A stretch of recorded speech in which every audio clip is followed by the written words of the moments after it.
Bagaimana hukumnya memberi uang kepada orang yang suka minta-minta? Jangan diberikan. Ya. Sebab kita nggak tahu dia sholat apa tidak. Kata Nabi SAW, kalau datang kepadamu seseorang yang meminta sementara dia di atas tunggangannya, berilah, karena kau lebih mulia. Berarti ada perintah memberi. Mau bagaimanapun keadaan dia fakir atau bukan, tetap ada pahalanya. Tetap ada pahalanya. Kita cari yang sudah jelas. Banyak teman-teman kita yang susah, kita datangi ke rumahnya, berikan. Manfaat, berlipat ganda ganjarannya daripada orang-orang di pinggir jalan yang nggak sholat, yang nggak puasa diberikan. Hadis Bukhari mengatakan, yadul ulia khairum yadis sufla. Tangan yang memberi lebih baik daripada tangan yang menerima. Memberi di sini, dia fakir atau bukan, tetap ada pahalanya. Kalau kita kasih di rumah kita, nanti dipanggil teman-temannya, datang ke rumah kita. Berilah. Jangan diberikan. Berilah. Jangan diberikan.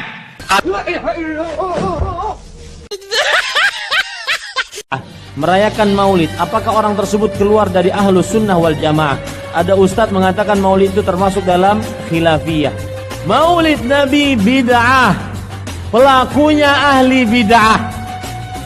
Maulid Nabi ada khilaf di kalangan para ulama. Khilaf di kalangan para ulama. Sebagian ulama Syafi'iyah mengatakan dianjurkan, dan sebagian ulama Malikiyah mengatakan bid'ah. 23 tahun beliau menjadi nabi dan rasul. Tidak pernah beliau mengerjakan itu. Melakukan perbuatan bid'ah, disebut sebagai ahli bid'ah. Baik, kalau ada orang terjerumus dalam hal tersebut, melakukan hal tersebut, apakah kita vonis dia sebagai ahlul bid'ah? Jawabannya tidak. Jawabannya tidak. Paham? Paham atau tidak? Maka jangan suka mudah-mudah menyesatkan apa? Orang ya. Maka jangan suka mudah-mudah menyesatkan apa? Orang ya. Yang pertama, bahwasanya para ulama membagi tauhid menjadi 3, itu sebenarnya dalam rangka untuk memudahkan penjelasan. Atau yang ngomong itu syekh, yang ngomong itu ustadz, yang ngomong itu kiai, yang kita tanya apanya? Dalilnya mana? Yang membagi tauhid siapa? Yang bagi tauhid adalah manusia itu sendiri, orang-orang musyrikin yang menyimpang. Orang-orang musyrikin yang menyimpang. Dalilnya mana? Dalil. Coba antum berusaha sebagai seorang muslim dan muslimah agak kritis gitu. Jadi memang harus dibagi tauhid. Kenapa? Dalam rangka untuk menyembuhkan penyakit yang ada. Tetap dalilnya mana? Dalil. Yang kita minta dalil. Demikian juga tatkala tauhid dibagi menjadi 3, memang tidak ada dalilnya. Memang tidak ada dalilnya. Tidak ada dalilnya. Secara nas Rasulullah SAW mengatakan tauhid jadi 3. Tidak ada. Lo antum sekolah di luar negeri kan dalil kan yang dipelajarin. Kami udah dengerin semua. Sorry, tolong selesaikan sendiri persoalan itu. Kalau bukan kita memahami Allah di arsy, di atas arsy. Maksud dulu apa sih? Makhluk yang paling tinggi, di atasnya adalah Allah. Masuk. Dan dalil ini menunjukkan bahwa Allah di atas. Bandel lu ya. Belum pernah gua engkol kali. Sehingga di sepertiga malam yang terakhir Allah yang di atas turun ke bawah. Yang bener pak. Seorang suami apabila dia mau nikah lagi, apakah harus izin dengan istrinya? Ya nggak ada keterangan izin dengan istri. Kalau berpoligami, pasti tahu istri. Karena demikianlah sunnahnya Nabi dan para sahabat, kalau mereka menikah, istri mereka pada tahu. Ya. Nabi nggak pernah melakukan seumur hidupnya. Sahabat juga nggak pernah melakukan demikian. Yang bilang ini sunnah tapi sembunyi-sembunyi ya. Tidak sesuai dengan sunnah Nabi SAW. Mana hujah kamu? Mana dalil kamu? Karena kalau kita poligami kemudian sembunyi-sembunyi, akan timbul banyak kemudaratan. Ya sebun, asal bunyi aja. Rusak agama ini. Meskipun dia profesor doktor.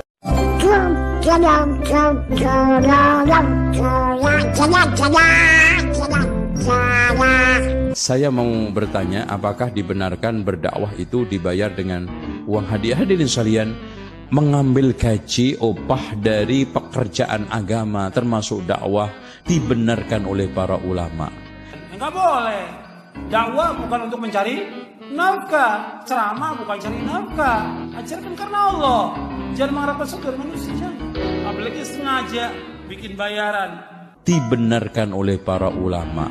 Ajarkan manusia dengan gratis, nggak pakai uang. Dakwah ini nggak pakai uang. Ini semua orang boleh dengar dakwah ini. Siapa aja. Jangan pakai dibayar. Realnya Pak, mereka punya anak, punya istri, butuh makan. Lihat para ulama terdahulu. Mengajarkan karena Allah. Nggak pakai bayaran. Terus anaknya makan apa? Bangkai kambing, bangkai kambing.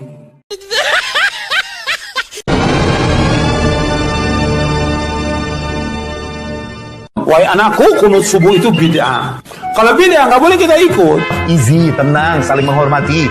Sekarang kalau kita sholat di belakangnya, orang yang kunut subuh, jangan ikut kunutnya dia.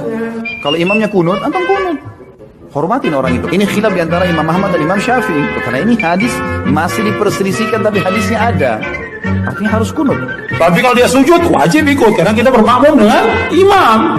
Ini khilaf dari zaman dulu. Yang tenang. Kalaupun mau teliti untuk dirimu. Jangan coba menyalahkan yang lain. Awas. Kalau bid'ah, nggak ada istilah dia. Udah bid'ah ya bid'ah. Nah, ini baru tampar. Manusia sampai setan itu. Sekarang kalau kita sholat di belakangnya, orang yang kunut subuh, mereka kunut, biarkan mereka kunut. Jangan ikut kunutnya dia. Kalau kau tidak mau kunut, jangan ikut sholat. Kalau kau tidak mau kunut, jangan ikut sholat. Kudu dipiara, kambing dipiara bisa gemuk.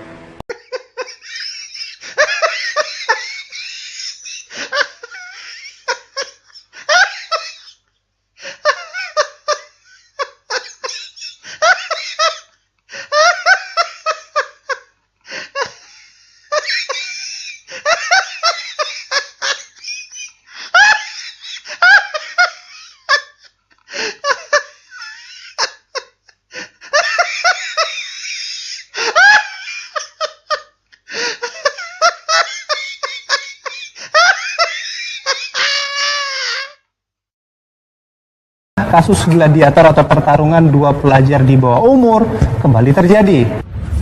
Dan salah satu dokter akan mengangkat tentang ajaran Wali Songo. Pak, Wali Songo itu nggak ada bukti yang otentik. Saya bisa tegaskan Wali Songo itu ada otentik. Mana? Apakah Wali Songo meninggalkan buku tulisan? Kalau Imam Bukhari ada Sahih Bukhari, tapi nggak ada kitab Sunan Bonang. Saya tegaskan setegas-tegasnya. Ada kitab tulisan Sunan Bonang asli. Ini fakta. Makanya Pak, ya, karena tidak ada bukti yang otentik tentang Wali Songo, kita tidak bisa memastikan. Saya bisa tegaskan Wali Songo itu ada otentik. Nggak ada bukti yang otentik. Ada otentik. Nggak ada bukti yang otentik. Ini fakta. Mana?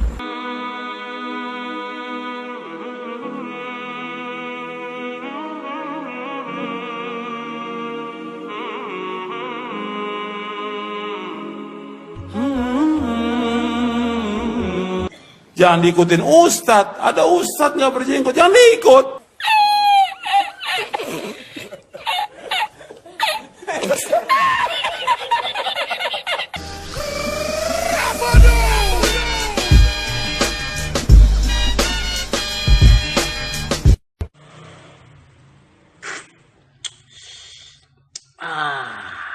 Woi, ngopi woi.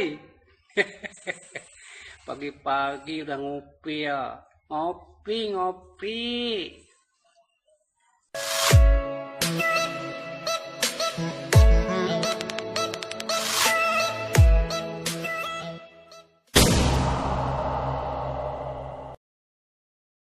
Apa hukumnya pasang foto di sosmed? Aduh, makruh, mengarah kepada haram. Foto pengen ria, ya jadi sirik kecil. Terus nggak diganti-ganti udah sebulan, ya udah riaknya kali sebulan gitu loh. Antum telah menginvestasi dosa. Ya sebaiknya nggak usah. Kebanyakan selfie ketimbang zikir. Kalau selfie penyakit sih ya susah ya. Hatta di Ka'bah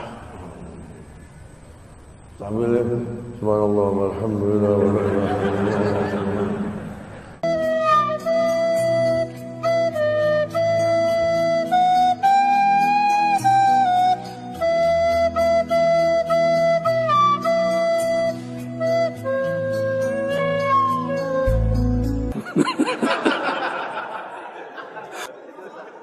La haula wa la quwwata illa billah. Dalilnya mana? Jadi kita dalam beragama ini jangan ikut-ikutan. Atau yang ngomong itu syekh, yang ngomong itu ustadz, yang kita tanya apanya? Dalilnya mana? Hujahnya mana? Contohnya mana? Ada nggak keterangannya? Kalau nggak ada jangan. Bukan kata orang. Pendapat ustadz, pendapat guru, nggak bisa kita pegang. Yang kita pegang apa? dalil. Itu kan subhat-subhat itu bisikan dari siapa? Dari syaitan. Ana subhanallah.